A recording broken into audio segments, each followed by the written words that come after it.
নমস্কার। আজ আমরা সকলেই জানি আজ 25শে বৈশাখ। বাঙালির 12 পার্বণের মধ্যে এটিও একটি পার্বণ হয়ে গেছে। 13 পার্বণ।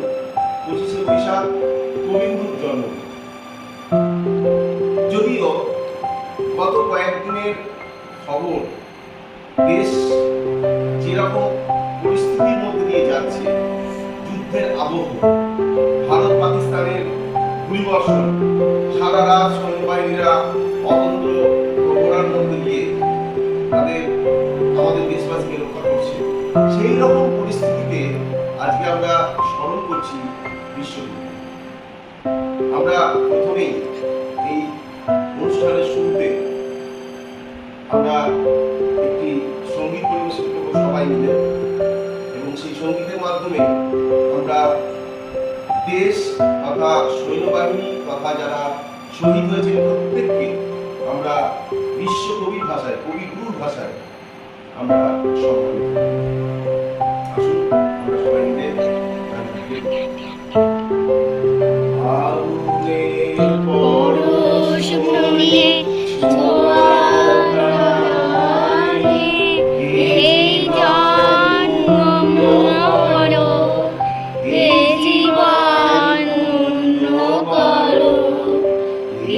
জীবন পূর্ণ করো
আমরা চলে আসছি আমাদের ছোট্ট অনুষ্ঠানে। আমরা প্রথমেই একটু আবৃত্তি শুনে নেব কৌশিক দাসের কণ্ঠে। তারপরে আমরা এই অনুষ্ঠানের মাঝে মাঝেই আমরা কিছু কিছু এই যে আমাদের বইটি হাতে রয়েছে, যে বইটির নাম জীবন স্মৃতি, কবিগুরু নিজের জীবনকে নিয়ে লেখা। সুতরাং তার জীবন কিরকম ছিল, তার ছোটবেলা কিরকম ছিল, সেটা আমরা আস্তে আস্তে জানবো। এখন রবীন্দ্রনাথ ঠাকুর। আমি যখন পাঠশালাতে যাই, আমাদের এই বাড়ির গলি দিয়ে 10টা বেলায় রোজ দেখতে পাই ফেরিওয়ালা যাচ্ছে ফেরি নিয়ে। চুড়ি চাই সে হাঁকে, চীনের পুতুল ঝুড়িতে তার থাকে। যাই সে চলে যে পথে তার খুশি, যখন খুশি খাই সে বাড়ি গিয়ে।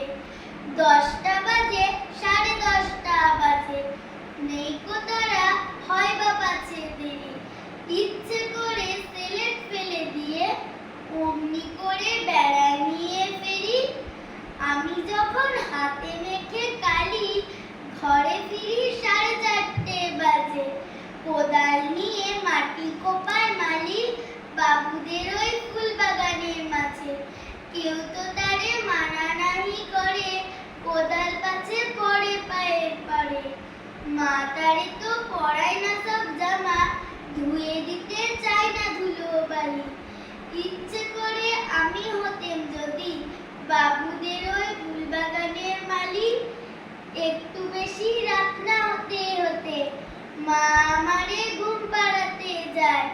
জানলা দিয়ে দেখি যে পথে পাগড়ি পরে পাহারাওয়ালা যায়।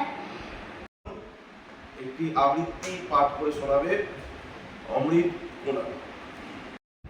যে কথা বলছিলাম, কবিগুরুর ছোটবেলাকার ঘটনা বা ছোটবেলাকার কথা তিনি তার জীবন স্মৃতি গ্রন্থে লিখেছেন।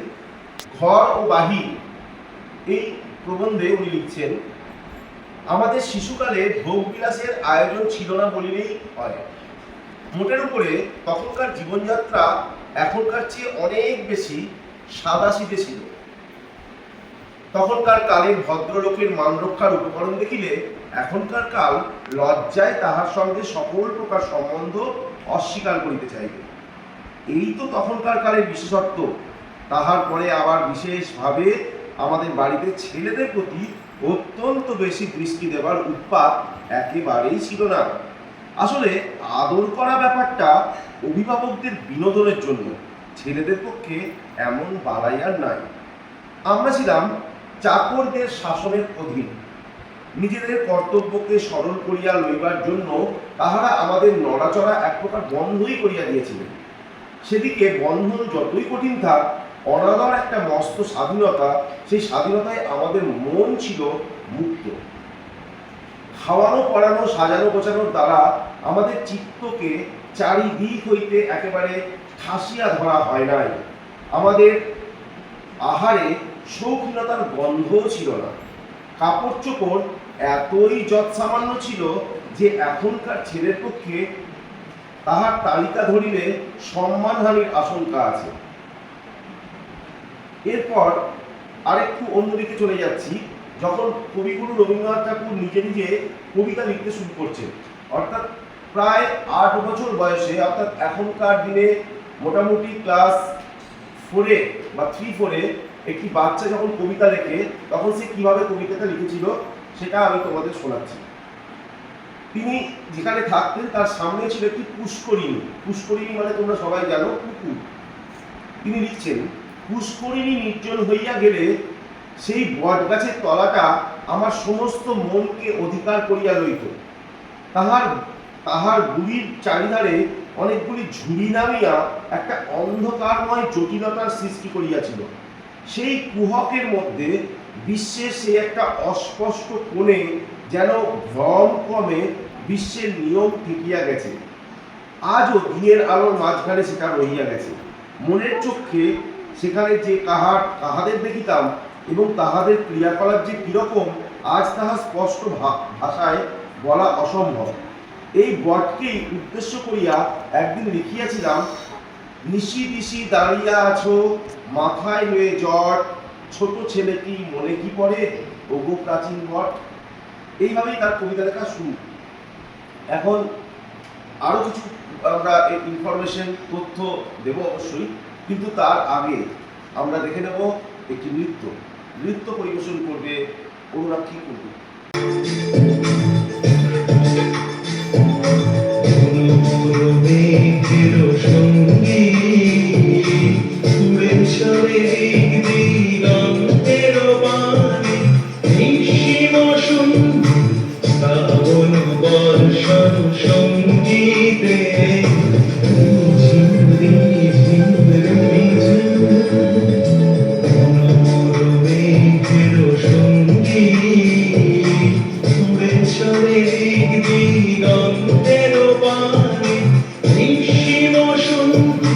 শ্রাবণ বর্ষণ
বায়ু বহে পূর্ব সমুদ্র হতে, উচ্ছল ছল ছল তটি তরঙ্গে, বায়ু বহে পূর্ব সমুদ্র হতে, উচ্ছল ছল ছল তটি তরঙ্গে, মনোর ধারে তারি মত প্রবাহে, গান তোমার আনন্দে।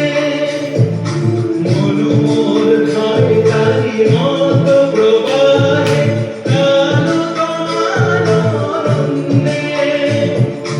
ঊর্ধ্ব শাখার আন্দোলনে, মনোমল মেঘের সঙ্গী, উড়ে চলে দিক দিগন্তের পানে, নিঃসীম সঙ্গী শ্রাবণ বর্ষণ সঙ্গীতে, রিঝিম রিঝিম রিঝিম, রিঝিম রিঝিম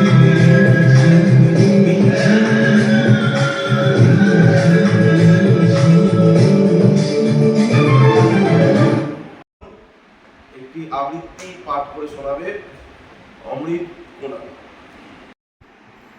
প্রশ্ন, কবিগুরু রবীন্দ্রনাথ। বাবু আমায় ছুটি দিতে বল, সকাল থেকে পড়েছি যে বেলা, এখন আমি তোমার ঘরে বসে করবো শুধু পড়া পড়া খেলা। তুমি বলছো দুপুর এখন সবে, আমার যেন সত্যি হলো তাই, একসঙ্গে দুপুর বেলা করে এবার কোনো মনে করতে নাই। আমি তো সে ভাবতে পারি মনে, সূর্য ডুবে গেছে মাঠের শেষে, বাগদি পুরি চুপড়ি করে দিয়ে শাক তুলতে পুকুর ধারে এসে, আদা হলো মাথার গাছের তলা, কালে হয়ে এলো দিঘির জল, হাটের থেকে সবাই এলো ফিরে, মাঠের থেকে এলো চাষির দল। মনে করো না উঠলো সাথের তারা, মনে করো না শুনতে পড়ে যেন, রাতের বেলা দুপুর যদি হয়, দুপুর বেলা রাত হবে না কেন? আমরা শুনলাম অমৃতের কাছ থেকে সেই ছোটবেলা আমরা যখন শিশু ছিলাম, সেই শিশুবেলাকার কবিতা এবং সেই প্রশ্ন কবিতা, যে কবিতাটি আমাদের সকলের খুব প্রিয় কবিতা, এবং এই কবিতাগুলো আমরা যখন ছোট ছিলাম আমরাও পড়েছি। আমারও এখনো মনে আছে সেই কবিতাটা। আমি দু এক লাইন হয়তো মনে করলে মনে করতে পারবো। আমি সেই অমৃতের কবিতাটাকেই আরেকবার একটু বলার চেষ্টা করছি। মা গো আমায় ছুটি দিতে বল, সকাল থেকে পড়েছি যে মেলা, এখন আমি তোমার ঘরে বসে করবো শুধু পড়া পড়া খেলা। তুমি বলছো দুপুর এখন সবে, না হয় যেন সত্যি হলো তাই, একদিনও কি দুপুর বেলা হলে বিকেল হলো মনে করতে নাই। আমি তো বেশ ভাবতে পারি মনে, সূর্য ডুবে গেছে মাঠের শেষে, বাগদি বুড়ি চুপড়ি ভরে নিয়ে শাক তুলছে পুকুর ধারে এসে। আধার হলো মাদার গাছের তলা, কালি হয়ে এলো দিঘির জল, হাটের থেকে সবাই এলো ফিরে, মাঠের থেকে এলো চাষির দল। মনে কর না সন্ধে হলো যেন, মনে কর না উঠল সাজের তারা, একদিনও কি কি ছিল তারপর, একদিনও কি দুপুরবেলা হলে হ্যাঁ? বিকেল হলো মনে করতে নাই। একদিনও কি দুপুরবেলা হলে, একদিনও কি, একটুখানি এই জায়গাটা আমি দেখে নিচ্ছি, ভুলে গেছিলাম।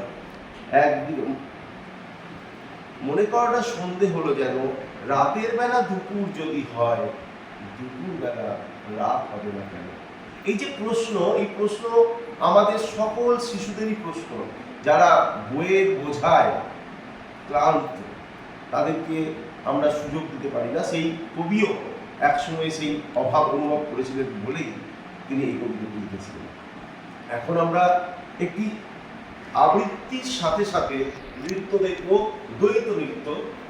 অংশিতা এবং অনুরাক্ষী আবৃত্তি আমাদের পরিবেশন করবে অনিতা ঘোষ, এবং তার আবৃত্তির সাথে সাথে নৃত্য পরিবেশন করে দেখাবে অংশিতা এবং অনুরাক্ষী।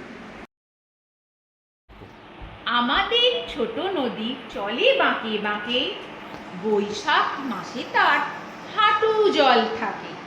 পার হয়ে যায় গরু, পার হয় গাড়ি, দুই ধার উঁচু তার, ঢালু তার পারি।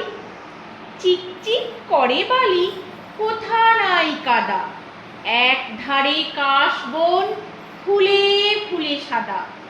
কিচিমিচি করে সেথা শালিকের ঝাঁক, রাতে ওঠে থেকে থেকে শিয়ালের হাঁক।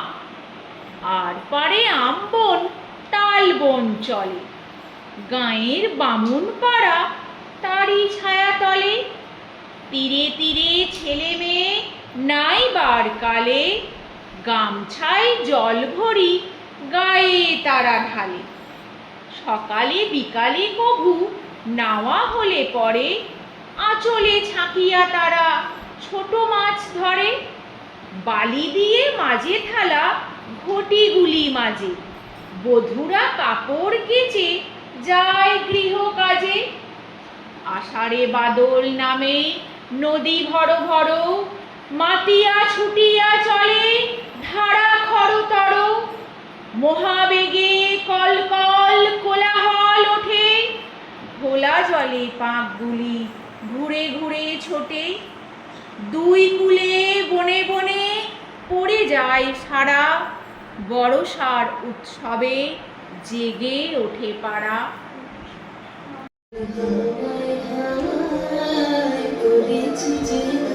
তোমার হাওয়ায় হাওয়ায় করেছি যে আমার আপন হারা প্রাণ, আমার বাঁধন ছেঁড়া প্রাণ। তোমার হাওয়ায় হাওয়ায় করেছি যে আগুন, হাওয়ায় হাওয়ায় করেছি যে আমার আপন হারা প্রাণ, আমার বাঁধন ছেঁড়া প্রাণ। তোমার হাওয়ায় হাওয়ায় করেছি যে আগুন, হাওয়ায় হাওয়ায় করেছি যে।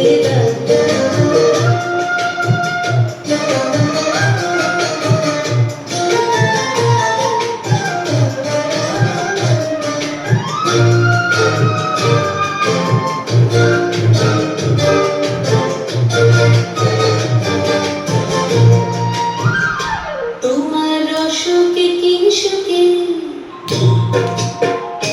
তোমার রসকে কিংসুকে অলক্ষ রং লাগলো আমার অকারণের সুখে। তোমার রসকে কিংসুকে অলক্ষ রং লাগলো আমার অকারণের সুখে। তোমার ঝড়ের দোলে মোর বলিয়া ওঠে আমার দুঃখ রাতের গান। তোমার হাওয়ায় হাওয়ায় করেছি যে আগুন, হাওয়ায় হাওয়ায় করেছি যে।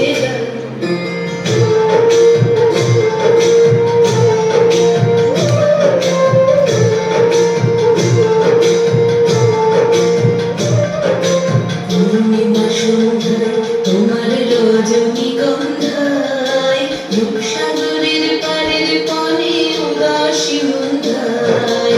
পূর্ণিমা সন্ধ্যায় তোমার রজনীগন্ধায়, রূপসাগরের পাড়ের পনে উদাসী মন্ধায়।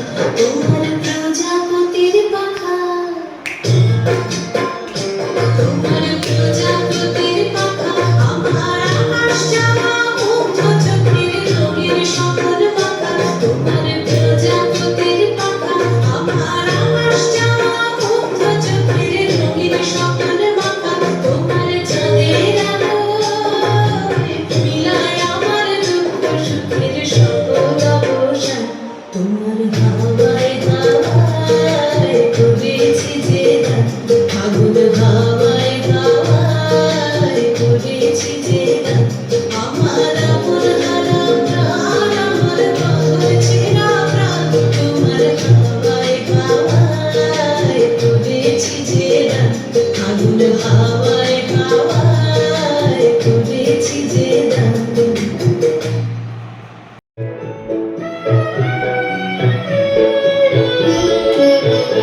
এসো হে বৈশাখ এসো এসো এসো হে বৈশাখ এসো এসো তাপস নিঃশ্বাস বাড়ে মোর সুরে দাওরারে তাপস নিঃশ্বাস বাড়ে মোর সুরে দাওরারে বৎসরের আবর্জনা দূর হয়ে যাক যাক যাক এসো এসো এসো হে বৈশাখ এসো এসো জনগণ মন অধিনায়ক জয় রে ভারত ভাগ্য বিধাতা পঞ্জাব সিন্ধু গুজরাট মারাঠা দ্রাবিড় উৎকল বঙ্গ বিন্ধ্য হিমাচল যমুনা গঙ্গা উচ্ছল জলধি তরঙ্গ তব শুভ নামে জাগে তব শুভ আশিস মাগে গাহে তব জয় গাথা জনগণ মঙ্গলদায়ক জয় হে ভারত ভাগ্য বিধাতা জয় হে জয় হে জয় হে জয় জয় জয় জয় হে